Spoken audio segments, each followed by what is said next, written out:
캡틴 아메리카 대 루크 케이지. 부서지지 않는 방패를 가진 남자가 부서지지 않는 피부를 가진 남자와 맞붙습니다.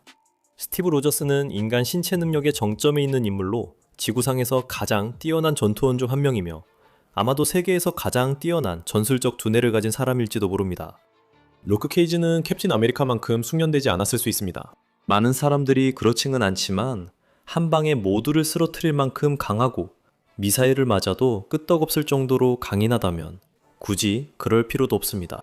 그럼 여기서 누가 이길까요? 자, 한번 분석해 봅시다. 1920년대에 태어난 스티브 로저스는 항상 자신의 나라에 대한 강한 의무감과 스스로를 지킬 수 없는 사람들을 돕고자 하는 열망을 느꼈습니다. 하지만 스티브는 왜소하고 약한 아이였기 때문에 2차 세계대전에 입대조차 허락받지 못했습니다. 하지만 봉사하고자 하는 그의 강한 열망 덕분에 그는 슈퍼솔저 프로젝트에 선발되어 인간 잠재력의 정점으로 거듭나게 되었습니다.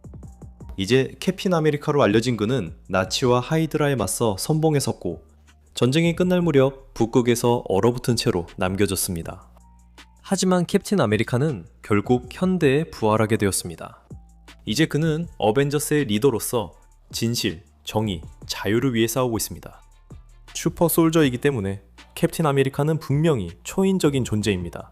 스티브가 실제로 얼마나 강한지, 그가 초인인지 아니면 인간 잠재력의 정점에 불과한지에 대해 약간의 논쟁이 있었지만 어쨌든 그는 준비 운동으로 몇 톤이나 되는 무게를 벤치프레스 할 수 있습니다. 그는 금속을 쉽게 찢을 수 있고 자동차를 던질 수 있으며 실제로 몇 톤이나 되는 잔해를 떠받치거나 무거운 물건을 그냥 들어 올리기도 합니다. 그리고 그 모든 힘은 스티브가 주먹을 날릴 때나 방패를 던질 때 확실히 드러납니다. 그는 주먹으로 스파이더맨에게 상처를 입힌 적도 있습니다. 그는 주먹 한 방으로 방탄인간을 바로 기절시키기도 했습니다.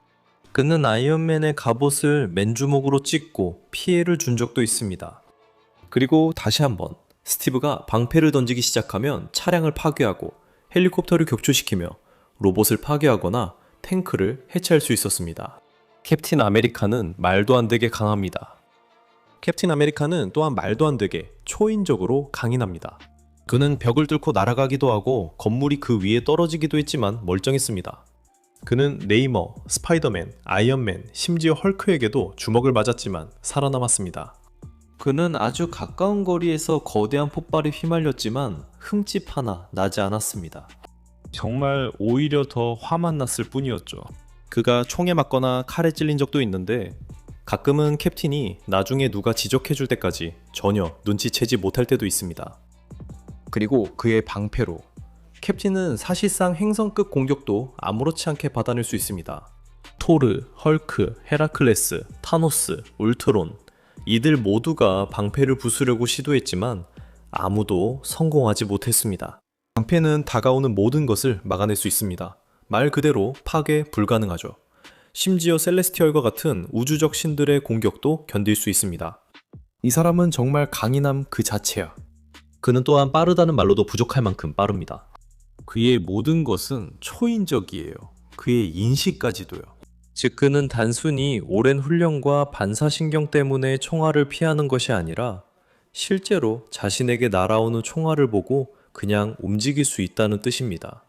그는 그 정도로 빠릅니다. 그는 스트리트 레벨 히어로들 중에서도 가장 빠른 편에 속하며 데어데블, 아이언피스트, 심지어 스파이더맨과도 자주 속도를 맞춥니다. 그는 심지어 총알이 발사된 후에도 방패로 막을 수 있고 전기를 막거나 심지어 빛 기반 공격도 막을 수 있습니다. 기본적으로 캡틴 아메리카의 속도와 방패를 다루는 실력 덕분에 그가 공격을 맞는 건 거의 불가능에 가깝고 확실히 그가 공격을 성공시킬 거라고 할 수 있습니다. 그리고 캡틴 아메리카가 궁극의 슈퍼솔저이자 인간 잠재력의 정점이라는 것만으로는 충분하지 않습니다. 그는 또한 세계 최고의 전투가 중 한 명이며 마블 유니버스에서 상위 10위 안에 드는 파이터입니다. 그는 지구상에서 최고의 전투 두뇌를 가진 사람 중 한 명으로 몇 초 만에 어떤 무기든 전문가가 될 수 있고 단 몇 분 만에 전투 기술의 달인이 될 수 있습니다. 그래서 캡틴 아메리카는 정말 그렇게 했습니다. 그는 인간이 알고 있는 모든 무술을 완벽하게 익혔을 뿐만 아니라 거기서 멈추지 않고 우주 전역의 다양한 외계 전투 스타일까지 마스터하기 시작했습니다.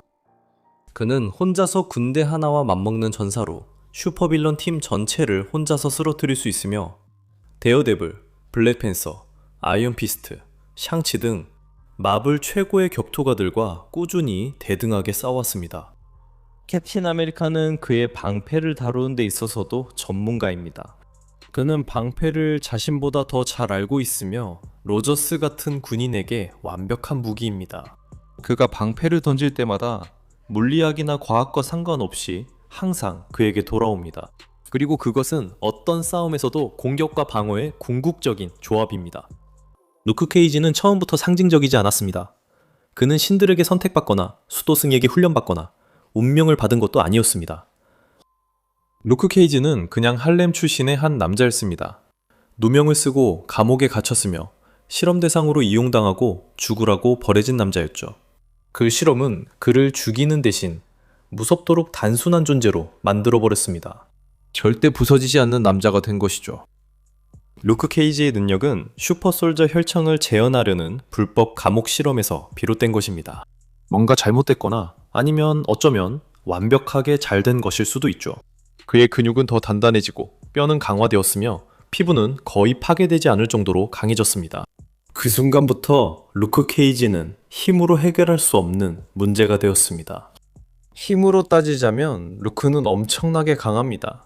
그는 비행기가 이륙하는 것을 막았고 불도저를 들어 머리 위로 던졌으며 완전히 적재된 트럭을 7블록이나 쉬지 않고 옮겼고 절대 움직이지 않도록 만들어진 거대한 성문을 억지로 열었습니다.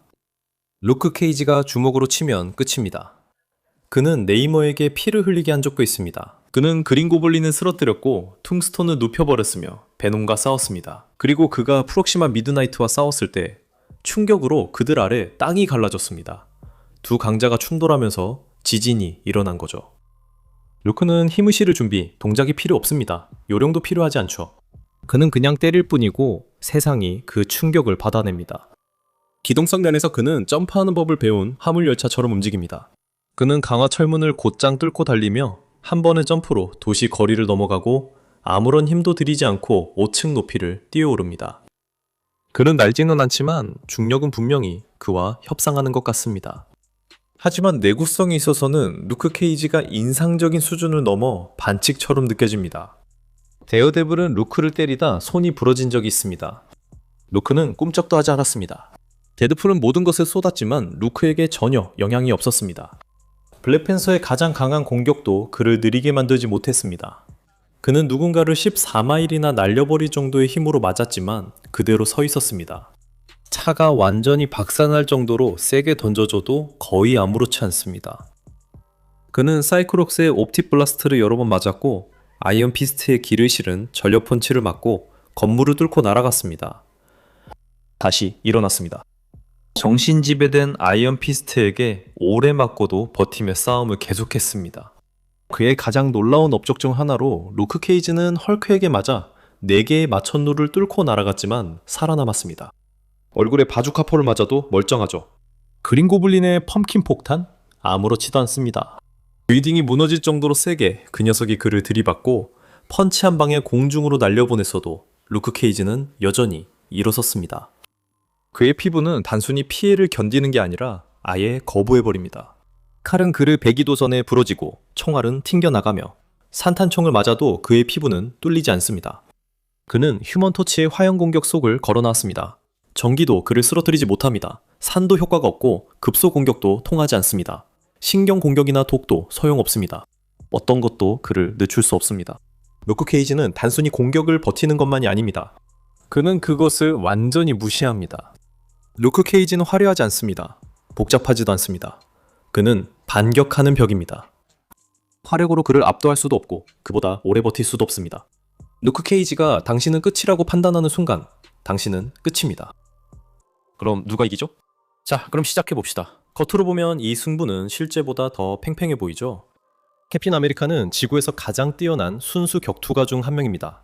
기술적으로나 경험적으로나 싸움에서 이기는 기술에 있어서는 그보다 나은 사람이 없습니다. 그는 순수한 힘만으로도 자신을 압도할 수 있었던 상대들을 이긴 적이 있습니다. 왜냐하면 다른 누구도 보지 못하는 공략법을 찾아낼 만큼 영리하기 때문입니다. 문제는 여기 루크 케이지에게는 그런 각도가 없다는 점입니다. 싸움은 예상한 대로 시작됩니다. 캡틴 아메리카는 루크 케이지를 바로 파악하죠. 크고 강하고 발이 느립니다. 그는 그 앞에 서 있지 않습니다. 그는 원을 그리며 움직이고 거리를 조절합니다. 그는 방패를 이용해 루크가 다가오지 못하게 하고 루크 케이지가 빈틈을 보일 때마다 타이밍을 맞춰 공격합니다. 왜냐하면 루크 케이지는 기술적인 파이터가 아니기 때문이죠. 그는 그럴 필요가 없는데도 난투형으로 싸웁니다. 이 싸움의 초반에는 캡틴 아메리카가 좋아 보입니다. 그는 타격을 성공시키고 움직이고 캡틴 아메리카다운 싸움을 하고 있습니다. 문제는 그 모든 것이 아무 의미가 없다는 겁니다. 캡틴이 날리는 모든 공격, 그리고 이 공격들은 거의 초인적인 타이밍을 가진 인간의 한계치에 가까운 공격입니다. 총알도 막아내고 바로 앞에서 폭발을 견디며 시내버스를 들어올릴 수 있는 사람들에게 맞아도 끄떡없는 피부에 닿는 공격입니다.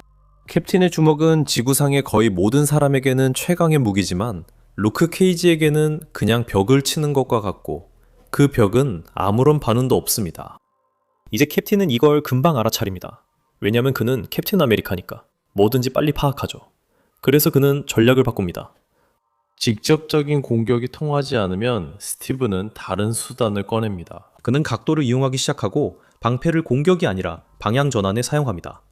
루크 케이지의 움직임을 조종하고 유리한 위치를 잡기 위해 방패를 활용하는 거죠. 그는 내부성 문제를 정면 돌파하는 대신 우회해서 해결하려고 합니다. 여기서 신경 타격을 언급할 수 있습니다. 캡틴 아메리카라면 당연히 그런 방법을 쓸 테니까요. 그는 살아있는 거의 모든 전투가들보다 인간의 몸에 대해 더 잘 알고 있습니다. 어디가 약점인지도 잘 알고 있고 실제로 그런 전례도 있습니다. 블랙팬서가 루크 케이지를 신경 타격 한 방에 쓰러뜨린 적이 있습니다.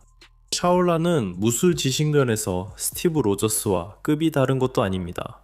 그래서 캡틴도 시도해봅니다. 캡틴 아메리카가 이런 공격을 성공시켜도 이게 전략으로도 통하지 않고 즉승책도 될 수 없는 진짜 이유가 있습니다. 왜냐하면 블랙팬서가 이걸 성공시킨 건 단 한 번뿐이었기 때문입니다.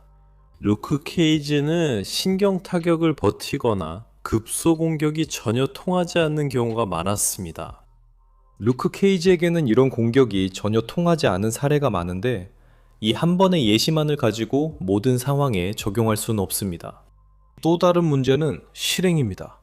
설령 그 기술이 통할 수 있는 드문 상황이라 해도 루크 케이지가 가만히 서 있을 리가 없습니다. 캡틴은 한 방의 싸움을 끝낼 만큼 강하게 반격하는 남자에게 정확하게 힘을 조절한 타격을 가해야 합니다. 그건 전략이 아닙니다. 그건 그냥 운이에요. 그건 로또를 바라는 겁니다. 그건 희망일 뿐입니다. 그리고 캡틴이 온갖 전술을 쓰고 있어도 실제 이 싸움의 밑바탕에서는 이런 일이 벌어지고 있습니다. 스티브는 에너지를 소모하고 있습니다. 그는 계속 움직이고 있는데 멈추면 죽기 때문입니다. 그는 스치는 공격을 흡수하고 있습니다. 완전히 맞는 공격은 아니지만 캡틴은 원래 그런 식으로 싸우지 않으니까요. 하지만 루크 케이지에게서 스치는 공격만으로도 그의 몸에 큰 타격을 줄 수 있습니다. 스티브는 보통 사람들보다 오래 버티지만 그렇다고 영원하지는 않습니다. 한편 루크 케이지는 지치지도 않았고 다치지도 않았습니다. 그는 답답해합니다. 어쩌면 캡틴 아메리카는 상대하기 성가신 타입이고 케이지도 그걸 아는 거죠. 하지만 육체적으로는 아무 문제 없고 그는 기다리고 있습니다. 이런 싸움에서는 언젠가 다치지 않는 사람이 다칠 수 있는 사람을 그냥 압도하게 됩니다. 캡틴은 한 번 실수합니다. 그게 큰 실수일 필요도 없습니다. 0.5초만 자세가 무너지거나 무게중심이 잘못되거나 각도가 예상보다 빨리 좁혀지는 순간이 오면 됩니다. 한 번만 실수하면 케이지가 제대로 한 방을 먹이고 그걸로 경기는 끝입니다. 루크 케이지가 승리합니다. 캡틴 아메리카가 살아있는 최고의 전사 중 한 명이라는 서사적 설정을 빼고 보면 사실 그렇게 박빙의 승부는 아닙니다. 왜냐하면 그 생각은 위대함이 모든 대결에서 통한다고 가정하지만 실제로는 그렇지 않기 때문입니다. 캡틴 아메리카는 이 싸움에서 살아있는 최고의 복서가 벽돌단과 싸워서 지는 것과 같은 방식으로 집니다.